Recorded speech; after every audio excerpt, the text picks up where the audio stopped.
What happened, girl? How'd I hurt your feelings? When you said my career sucks. Well, because it sucks. You need to do better. You heard me say that? You heard me say that? Okay, let me see if I will. Can you show me? Let me see if it got better, okay? I don't want to do small ones. Wait for her. Okay, let me see. Let me see. I'm sure it's going to be great.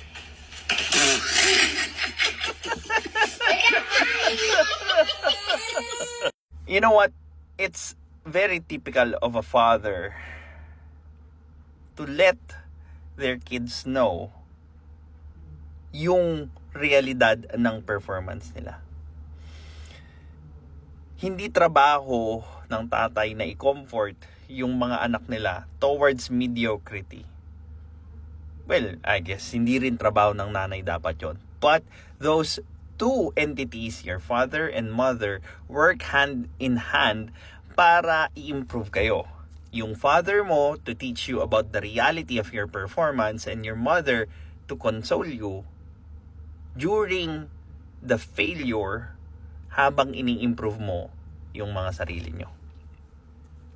Well, this is your lifestyle coach Mark. You could book a free clarity session so that we could check if we could work together towards our goal. Have a good day.